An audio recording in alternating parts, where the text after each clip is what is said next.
Welcome back to Catalysts in Conversation, presented by the National Association of School Psychologists. I am NASP President Peter Faustino. In the first few episodes of this podcast, we've been able to explore issues that directly impact the work of school psychologists, from policy battles surrounding social emotional learning to understanding suicide risk for students with neurodevelopmental disorders and how school psychologists can support them. But today, I'm excited to talk a little about self-care and how school psychologists can prevent their own burnout. This is especially important right now as the needs for our services seem greater than ever before, and we're all stretched thin by the impact of workforce shortages. To dive right into this topic, I'm excited to speak with Dr. Sahar Yousef, a cognitive neuroscientist and faculty at UC Berkeley's Haas School of Business. Dr. Yousef is considered one of the world's leading experts on cognitive training and the science of productivity, and she runs the Becoming Superhuman Lab. She has been profiled in Forbes and the New York Times and also teaches one of the most popular MBA classes at Berkeley, which teaches busy professionals how to get their most important work done in less time and with less stress. We are very fortunate to have Dr. Yousef as the keynote speaker at NASP 2025 this past February at our annual convention in Seattle. And I'm excited to have her here on the podcast today to bring that learning to all NASP members. Sahar, thank you so much for being with us today. Peter, I'm super excited to be with you today. Sahar, we haven't spoken since your keynote at the convention. So I do need to share that the feedback from everyone in attendance was that it was so inspirational and educational, and I'm going to use the word transformational. But before I jump into that moment that we shared, for the listeners on the podcast today, can we start with the basics? Tell the listeners a little bit about the work that you do and how it teaches us or informs us about burnout. In particular, that whole sort of brain and thought process and what it looks like in the workplace, especially in a school environment, if you can. Sure, happy to. So my work as a cognitive neuroscientist, working, I will say, at a business school, so it's really the practical application of that biology research, is all about focus, attention spans, productivity, but you can't get that without the flip side, which is optimized rest and high performance in that sort of avoiding burnout, actually optimizing and managing stress levels, so on and so forth. So the ethos of my lab is how can a human being get more done in less time with less stress? So I study how essentially the human brain actually works cognitively and how we can have both optimized rest, but also optimized learning and focus and distraction management. So burnout is very top of mind always, always, always for my lab. Yeah, I love that because so often we're driven by that conversation of like, how do we do more? How do we optimize it? It feels like we don't talk about the rest part as being the other side of that coin. I appreciate hearing that. One of the powerful topics from your keynote in Seattle was the connection, I think, between neuroscience and the ways in which we engage with technology. I think probably one of my favorite moments from the keynote was, and I hope you noticed it too, that 6,000 attendees and probably all 2,000 who were virtual and watching you, they all took out their phones at a moment during the keynote and they switched their phones to grayscale. I showed you a minute ago how I'm still maintaining that on my own personal phone and device. Is that a typical reaction when you hear from people who are implementing these small changes in their lives? Oh my gosh, I'm so excited and happy that you still have the grayscale on. That makes me so proud, Peter. You're practicing what you yourself preach, because I know we talked about this after the NASP keynote. So I'll say a few things here. I would push for every school psychologist in this country to begin to see themselves and respect themselves as emotional Olympic athletes. You all are truly carrying the weight not only of yourselves and your own lives, personally and professionally, but you are truly carrying the emotional weight of your schools, of your students. It's a lot. It is a lot. The same way that if you were to look at let's say an Olympian, right? A professional physical athlete, how important is their rest to their performance? It's critical. It's critical. Look into it. Look at how many hours are basketball players, football players, soccer players, how many hours a day these folks are sleeping, truly paying attention to everything they eat, how they rest. Their rest is as important as their training. But I see so many folks in this space. School psychologists don't necessarily immediately put themselves first. I know this whole ethos of put on your own oxygen mask that we hear on flights. And I know it's like, I totally get it. I kind of eye roll at that too. But bear with me, folks. If you don't put your oxygen mask on, you're like, for school psychologists in particular, you all are a subset of the amazing human population where it is so critical for you all to take this seriously, because if you're not putting your oxygen masks on, you are truly raising the next generation of every single adult that will be running this country. I am begging. I know you all can't see me. My hands are together. I am begging you all to put your own oxygen mask on first, because if you don't, what ends up happening is burnout starts to set in. And you notice that day after day, you feel exhausted. You feel emotionally strained, that your bandwidth is lower than it was a few years ago. And that because your bandwidth is low, you can't bring yourself 100% to the students and to the job itself. Meeting the demands become a little harder. But here's the thing. I have the distinct honor and luxury of calling some of my closest friends school psychologists that of course, I won't name by name. I'll keep them anonymous. They would totally hate me if I outed them nationally. But first of all, amazing humans. I have no idea how you all do what you do. Okay. But second of all, I know you all, and I know you're going to end up putting the kids first. You're going to end up putting everybody else before yourself. And then what will be taken away from you is feeding yourself emotionally and meeting your own needs emotionally and taking care of yourselves at the end of the night over the weekends. And that's what I really want. That's the oxygen mask I'm talking about, because you're going to run yourself empty. And Peter, the thing you talked about that I talked about, and I think it was a swerve.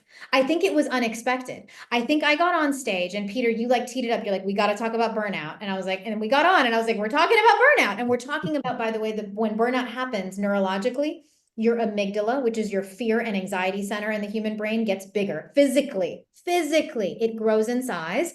And the medial prefrontal cortex, the MPFC, which is the area right behind the forehead, which is responsible for your executive function and actually regulating and managing our emotions and our energy and our executive function, that area, guess what? Atrophies. It gets smaller and weaker. This is the unfortunate double-sided, coin of burnout.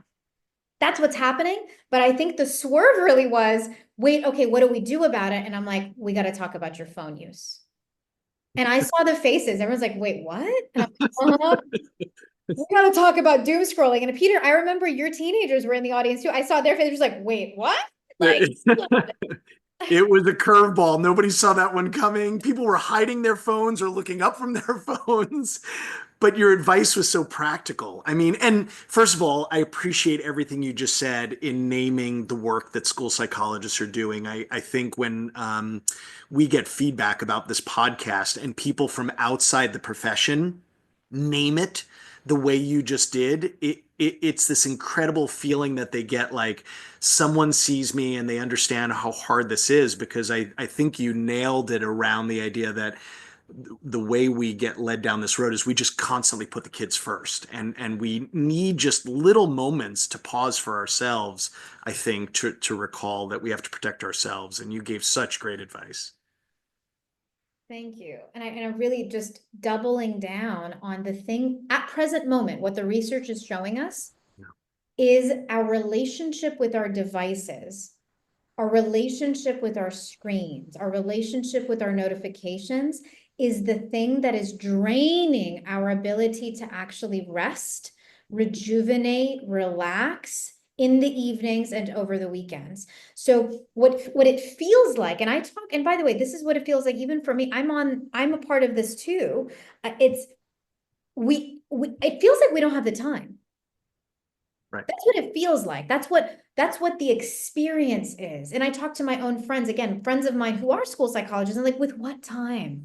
Yeah. I know all the things. I gotta sleep, I gotta maybe exercise, I gotta do all these things, I gotta relax, I gotta read my book, all the things that we know are like, oh, you can go quote unquote good for me. But with what time? I don't have the time for it. The thing is, this is the sneaky drain. Our phones are stealing hours away that could be there available to us to do with what, and by the way, that is your time. You do with that time whatever you want. That is your time. If you want to dance around your house, if you want to, like, honestly though, if you actually do want to like watch a movie, then do it, but you do it with presence. And Yeah. you know the difference between like on a Saturday, sinking into the couch and really watching a movie, like you romanticize it. You make popcorn, you get snacks, you sit on the couch. You're there, like olden times when you go to the movie theater. You know what I Yeah. mean? Yeah. Like the real, like I'm treating myself to movie night, and you actually get to sink into it and make it a thing. That Yeah. is so much more rejuvenating than the thing that I find is happening in almost every American household is we're like still sitting on the couch, maybe watching something almost every day, but the phones are in our hands. So Right. we're bouncing back and forth. I notice when a text comes in, I notice that this half paying attention, and by the way, the research, Peter, on this is called continuous partial attention, CPA. Mm. This is what's killing us. It's what's killing not only the kids, but us as adults. It's killing the parents. It's this half on, 1 foot always. Like I'm checking immediately when I wake up, I check last thing before bed, and then I put my phone on the nightstand and I pass out. It's this never offness. I'm never present 100% in a place. I'm always connected. That's Right. what I'm pushing back against. Yeah. Oh, there's so much to talk about. As you were sharing, I remembered one of I'll call it like the mind body hack that you shared with the attendees around closing your eyes for 10 seconds can signal the brain that you're in a safe space and that you can relax. And I think you put it in a framework of like micro breaks throughout the day, but even larger, I just heard you talking about if you want to watch a movie, just be off your device and be sort of present in the moment. Those are all part of the digital hygiene. I have to share with listeners the moment you were very kind after the keynote to spend a little additional time having lunch together. And, I was sharing, we were talking about how powerful your message was. And I sort of challenged you. I was like, all right, but come on, show me your phone. What does it look like? And it was amazing. Just getting into Instagram, you demonstrated for me, had more firewalls than the Pentagon has right now. I mean, you are living your research, no doubt. Are there other digital hygiene tricks or habits that you can share? Are there some we should prioritize more than others? Oh, that made me laugh. More firewalls than the Pentagon. Honestly, with some of the leaks we've had in the Pentagon, that might not be saying much.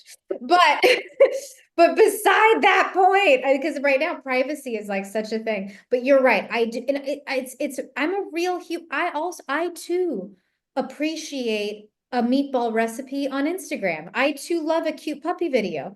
I mean, I'm a real like I do this research, but I will absolutely, without those firewalls in place, will find myself spending an hour and a half just doom scrolling on Instagram. And it's not that doomy, it's kind of fun. And I find myself, I need the blocks in place. And I think this is, if I may, Peter, this is the part where I can tell you as a neuroscientist is I want the narrative to not be about the guilt trip. Mhm. Right. Please let's not make good digital hygiene and good digital habits like going on a run at 5 o'clock in the morning. Like it's not the same thing. Feel like another I burden. mean, yeah, Yeah. exactly. Like Yeah. full disclosure, I'm not the go on a run at 5 o'clock in the morning kind of human. Like I'm a probably never go on a run. The running just in general is like not I don't, I'm saying like, can we not put it on a pedestal? Like it's not the pinnacle. Like it's necessary. It's necessary. And the reason why the digital boundaries and guardrails are necessary is because of this thing, the elephant in the room that I think we are not talking about in our households, in corporate America, and in our schools. And that is that evil versions of people like me, and really, I don't mean evil. I don't think anyone is truly inherently evil, but whatever it may be, it's using science to make things addictive and sticky. And I have to tell you, the way our devices work, and by this, I don't just mean a phone. I'm not talking about TikTok, folks. I'm not talking about Snapchat. I'm talking about your email. I am literally talking about Gmail, Microsoft Outlook, Teams. I am talking about the news. I am talking about your iPad. I'm talking about a wearable watch. I'm talking about anything that can ring, ding, bump, or boop you is designed by people like myself to be as addictive as humanly possible. Yeah. The reason why is because of the business model. We need to increase time on screen and time on platform. And the thing is, we've put these devices that are inherently addictive. And when, by the way, when I say addictive, can I just say, I'm not using the word addiction in an ethical or moral judgmental way. Mhm. Addictive just means habit forming. Yeah. You can also find gratitude addictive. Right. You know, I find, you know what I really, really love? A nice long hot shower. I find I'm totally addicted. It's my thing, right? Like, does that mean showers are? No, of course not. There's no judgment here, folks. But what I think we're not talking about is the fact that they are addictive, which means it begs the question, what does it look like for me to have a balanced relationship with it where I'm still getting a good deal out of this relationship? I'm still getting what I want to get out of it, which, by the way, for kids means I'm still getting the requisite social connection. I'm still using it to maybe coordinate after school activities and so on and so forth, and in real life events and social connection. And I'm learning things and you know, all the things we want to do, but it's not out of hand. Right. It's not Right. out of hand. And for all of us, the school psychologists listening in, are you getting a good deal? I'm not saying don't have Instagram. Peter saw, I have Instagram. I'm not like a Luddite that's like, get rid of all the tech. No, I've got it all. I've got it all. But you have to understand this stuff is like candy. And the Yeah. same way that sugar is also, by the way, delicious. If I may say so myself. It's delicious and totally addictive. But it does beg the question, if I want to at least attempt to be vaguely healthy, I got to think about, okay, wait, I gotta wait for dessert after my meal. Like, you know, like little things. Like, what does it look like for you to like not buy the Skittles? What does Right. it look like for you to like put it a little further out of reach, or whatever it may be? Yeah. These are the things that I want, I hope, school psychologists, schools to be talking about, parents to be talking about with their kids. It's the fact that it's addictive for all of us, the adults included. So what does it look like to have moderation? Yeah. My fear is exactly what you just said, which is that notion of like, because we know there is the potential for, you use this word not yet in the podcast, but maybe in another conversation that we had around digital dependence. I think because there is this proclivity for digital dependence, people are just trying to ban it all, and they're really not learning to then have a healthy relationship the way you described. I also loved what you were just saying, that science led us down this road to where the devices are sticky. It made me realize science is going to lead us out of it as well. I mean, that's the only way we're going to get unstuck from the devices, is using the science and the research that is coming out of your lab. This is the hope. It's not just my lab. It's the lab. We're a growing few. We're a growing few. We're Good. here to support and fight the good fight. But I will say it's a lot of it is learning. And I'll tell you what powers my own passion for this. It's not your fault that you find yourself doom scrolling.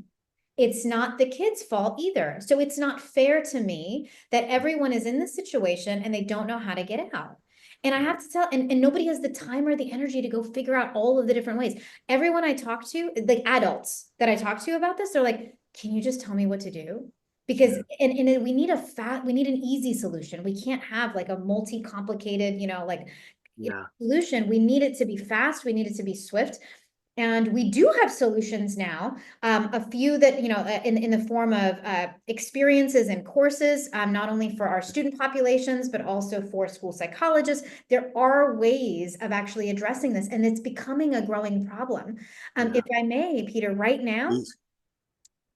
58% of Americans, which includes, by the way, 80% of those under 30 years old. So we're talking the young people. Right. This is Gen Z. They've grown up. And they all admit and they worry. They say that they worry about how much they use their devices. Yeah. Yeah. This is huge. So this whole notion that we had, I think, a few years ago, where there was all this pushback, right? That it's like, no, but the kid, we maybe we don't get it. Maybe we don't get it. The thing is, if Gen Z, like the students themselves, half of them are saying, no, actually, I would love a ban. Yeah. 45% of Gen Z right now say that they will not be giving their own children one day cell phone access until they hit high school. Yeah. If the kids themselves are saying, oh my gosh, this was a huge mistake, we got to figure out some solutions together, and we can't wait around for, federal, As a yeah. No, no. And as a practitioner, I will tell you that when we talk to kids about their relationships with social media or cell phone or technology, they will often share back that they're worried about their parents or that their parents are modeling it. So, to your point, it's not as if this is a small sort of vulnerable population. We're all at risk. I mean, we've been naming school psychologists, but business professionals, educational professionals, all of us, anybody that has a smartphone in their hand, I think is at risk for this. So we have to heed that warning a bit. One other question related to this. I mean, you were just sharing some wonderful strategies, as well as the opportunity that there are courses, and we'll make some of those resources available, tied to the podcast as well. But I do think that many people have trouble sticking with some of the changes, right? They learn something, they love it initially, maybe it lasts for a few days, I hope, or a week or two, and then different demands start to kind of get put on them, and they almost revert to some old habits. Do you have any suggestions on how people can kind of adopt these strategies more permanently so that that takes hold a bit more? Absolutely. And to answer this, I again go back to my love of candy and chocolate. It's the same thing, like, truly, Peter. I mean, you're laughing, but like, by the way, do you have a sweet tooth? Dark chocolate is absolutely my weakness, my downfall. One a day, maybe more than one a day. I'm with you on that one. And I have to say, like, I'm definitely less of a fancy adult here. I'm a milk chocolate cow. I'm trying. I'm still trying to get myself into to be like, more of like, no, no, no. Come on, Sahar. We gotta go. We I, gotta I go. read something that dark chocolate was healthy for your heart, and that is all I needed to hear to then double down on why I eat dark chocolate. So It's true. It's true. The cacao is actually really good for you. It's got lots of antioxidants. I'm trying to go darker and darker, but I have to say, like, my kryptonite, I'm like, I'm a candy gal. I have a sweet tooth. So like, yeah. to all of you listening in Hershey, Pennsylvania, send chocolate stat to Sahar. I will, if I had a sign, it's like will work for chocolate. Like totally. I actually, I'll call them out right now. A few years ago, Ferrero Rocher actually reached out to me to do intro, and I was like, literally, like, you don't even need to pay me. Like, I'll just send me some chocolate. And then they fell off the map. Ferrero, if you're listening, contact Peter and me. We'll work. We'll come and teach you about things. No, just jokes aside.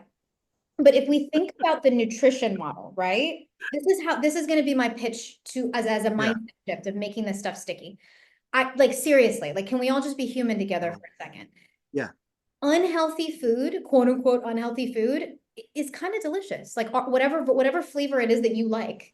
Is that going to go away? Or at some point, are you going to reach some peak magic adulthood where you become the most amazing stoic version of yourself and you just are like, no, seriously, actually, I do just want a glass of water and this steamed broccoli. And I actually don't even like, if that's you listening, by the way, and you're going on the 5 a.m. run, phenomenal.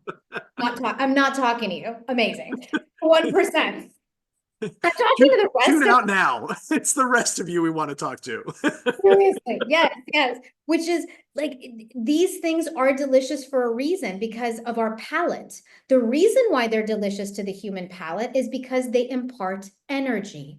Back in the day, we didn't have pure energy in the form of glucose and a bunch of and fat and salt and all of these carbohydrates readily available. Peter, you and I would have to work real hard to gather and hunt enough food and gather it all up. and actually make all of this stuff that we now have available at the drop of a hat, which means our bodies, our ancient brains and bodies, our ancient biology is wired to want to go after easy, fast, cheap ways of getting energy, which means when you are born, you are going to be wired to want things like candy and yummy things and carbohydrates because it means survival, which means this, like, so that we have to do away with this whole judgment thing. We Right. got to do away with the shame, the blame, the guilt tripping, the yada yada, because you're wired that way. But I And have that shame often only shuts down the conversations, I've noticed, to your point. And that is like we need these conversations more and more. But I interrupted. I apologize. Yeah. no, no, no. That is exactly exactly a phenomenal point. Is the shame is not doing anybody any favors here. So I'm talking about nutrition here, but I promise I'm going to swing this back around to digital dependence. On the topic of nutrition, and like all of our attempts to generally speaking, try to be healthier and yada yada yada. There's a lot of guilt and shame that's, first of all, unnecessary. We can just do away with that and put that off to the side.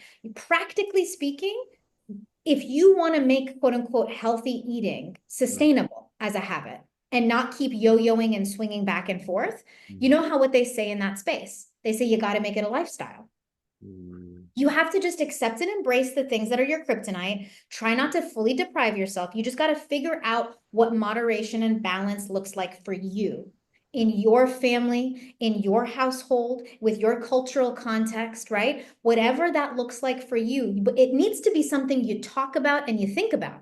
Because if you don't talk about it and you don't think about it and you're just flying by the seat of your pants, like if I had it like my way and I wasn't thinking about it at all, you know where I'm going, Hershey, Pennsylvania. So got a one-way ticket and I'm not leaving. I'm like, I'm gonna be like I'm gonna be like that little kid in Willy Wonka. Like, for sure, why not?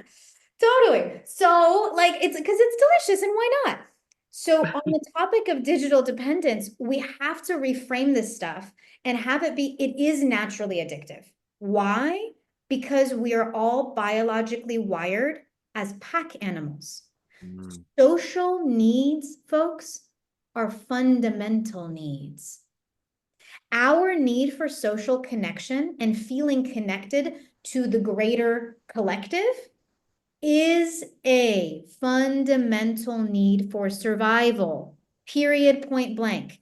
Food, water, general shelter, social connection. These are non-negotiables, and sleep, I will say. You can't function without sleep. You can't survive without sleep. But you cannot remove social connection from a human being. Really bad stuff happens. If you are an adult and you got to have lots of social connection throughout your developmental years, let's say, and you reach adulthood and I remove social connection from you, guess what happens? The brain starts to atrophy rapidly. It's premature aging starts to happen. Human beings are wired for social connection. So social media, email, WhatsApp, text messaging, Signal, whatever you call, whatever it is that's connecting you to the outside, reading the news, it's naturally addictive. And it's not a bad thing. Again, judgment, we're not doing the judgment thing. It's naturally addictive. Isn't that beautiful that we all want to be connected to each other? It's a beautiful thing. So because it is naturally addictive, we didn't used to live like this. Peter, you and I are old enough to remember when phones used to be corded things at home, plugged into the wall.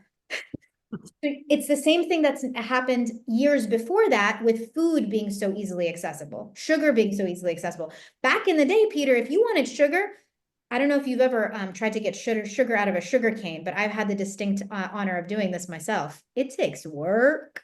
I was sweating. Sugar canes are hard, they're heavy. It takes a lot of work to get real sugar out of those things, but now I can just go buy it. So you have to understand social media, screen time, all of this stuff is just the equivalent of having candy available all the time. Can we not judge ourselves for wanting to be on them? So doom scrolling is a natural thing that's happening. It's all we as a society are just getting used to having it easily accessible all the time. And we're kind of having an addiction moment right now for normal, natural, expected reasons. And I see all of a sudden this next generation waking up and saying, wait a minute, something seems off. Everyone seems lonely, unhappy, not like disconnected, oddly, and lonely, even though you're hyper connected all the time. Like something is not adding up here. And it's because if I did get to eat candy all day, I actually wouldn't be getting my nutrition, right? It's the Right. same model, Peter. It's the same Right. model. If all the connection you're getting, so now also talking about kids, if the majority of the connection they are receiving and giving and receiving is on their phones, they are not going to be really socially satisfied. Right. It's not real nutrition. That real need isn't getting met. And because that need is still there and they're hungry for real social connection, guess what they're going to do? Get on Find it. it. Can, yeah, yeah.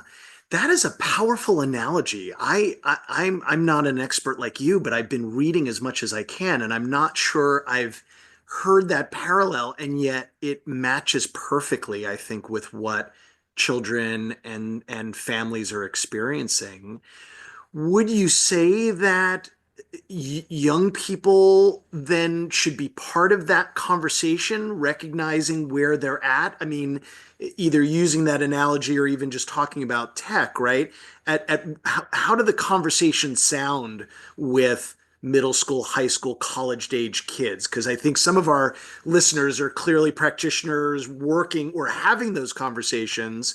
To what degree do we need children to sort of recognize that, and or can they sort of like reflect on what's happening and give advice for the habits and the changes to occur?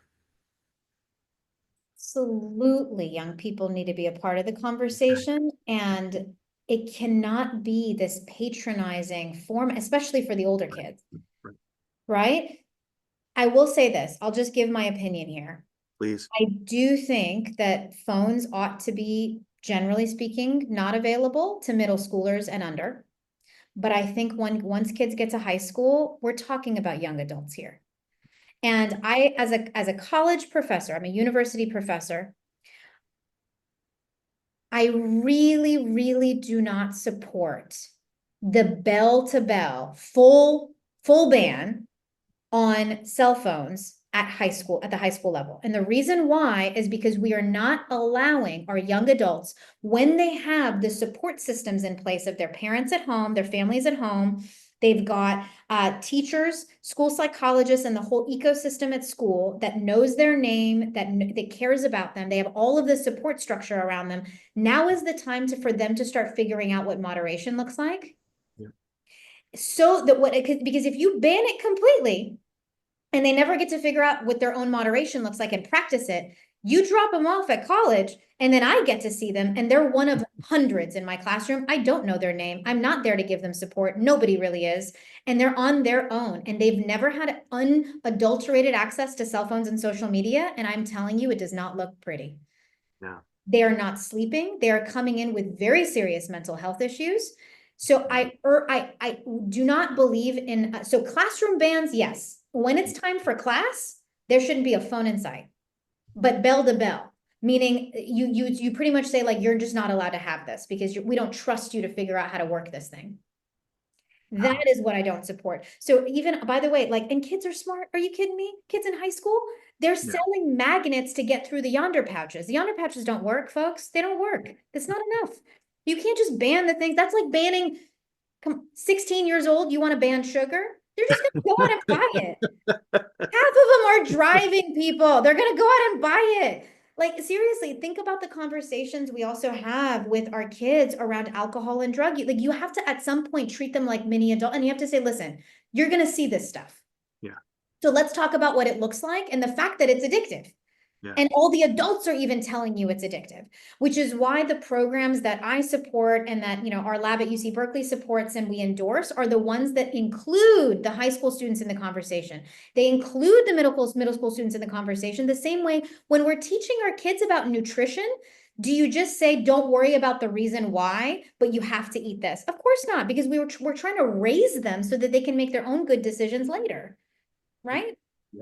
No, you would think that by now we would recognize the idea that banning things with certain age groups just does not work, right? It's the whole idea of like, well, I'm going to ban this at school or in our house, but I'm going to go to a friend's house and it's just going to be a free for all. I mean, I think the idea of raising everyone's consciousness as well as developing and sharing those research-based habits is the only way we're going to get through this. I mean, and I think you said that incredibly well.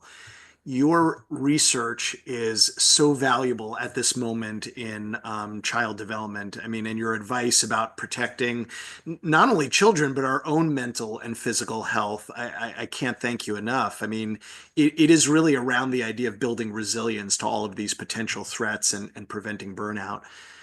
Sahar, if I may, with whatever limited time we have, we've been asking each of the guests on the podcast what they do with their own time to balance out their stress. And I think you hinted about a bunch of them, just naturally, but what sort of fills your cup and what do you prioritize in your life that just sort of makes you feel great? You might even say your work and your research, but I think we're looking for any other passions that would help others.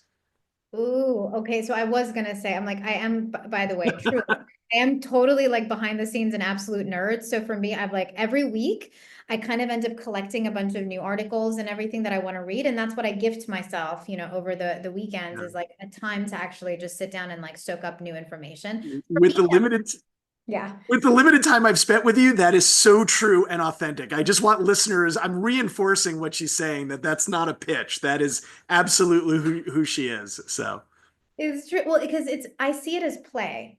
yeah. So I'm a huge proponent of adult play. I don't think we should ever stop playing. So whatever play looks like to you, and there's no judgment ever. What does play look like for you? Mm. Seriously, when do you feel like a little kid? For me, I like learning new things and being exposed to new material. And it really could be like, honestly, anything. Like it's like it could all kinds of different things. So for me, that's my version of novelty and play and injecting that. I also will say I love to cook. So Mm. I will, like listen to music and I like to cook sort of like by myself and it's very meditative for me. I'm also a long-term meditator, so I meditate every single day. That is how I start my day. It just doesn't feel like I can bring my whole self to my life without beginning the day with a little bit of time for me. And that is my version of that. Even by the way, if it's a minute, it doesn't matter what this looks like. It could be Yeah. chaotic. You can meditate in the shower. It doesn't like seriously. But I'd like to cook. And I like to really play. And that play is exposing myself to like all the amazing things that human beings are doing around the world. So that's how I Yeah. rejuvenate. Yeah. No, I appreciate that. Thank you for sharing that. And I think I too like to cook. And I think when you use the word play, I think for people who do love to cook, it is very much like playing in the kitchen kind of thing. I mean, that is something about tapping into what people seem to enjoy about it kind of thing. So, Sahar, thank you. Thank you again to Dr. Sahar Yousef for this incredible conversation. Thank you all so much, and stay in touch with me. I've absolutely loved the few folks that have messaged me after NASP. You all are amazing people. Peter, y'all have an amazing community going on We here. we absolutely do. I will totally agree. I'm biased, and we have an incredible community, which I'm just so grateful to be a part of and to be leading this year. And the whole idea of this podcast was very much about. I have the privilege of having some wonderful conversations with brilliant minds doing brilliant work. I wanted to share that with everybody who's listening, and so you gave them another gift today. So thank you, Sahar. Welcome. Thank you for having me. It's an honor.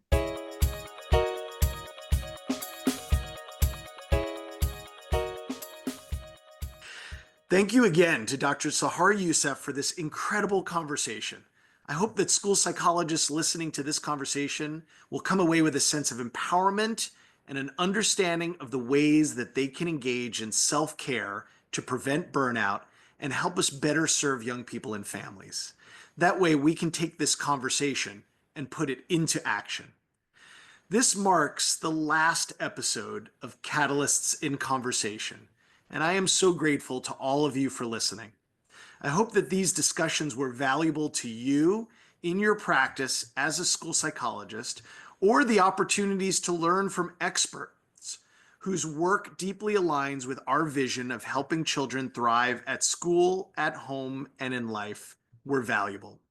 One thing I've appreciated about this podcast was the opportunity to share conversations and moments that I have had during my presidency.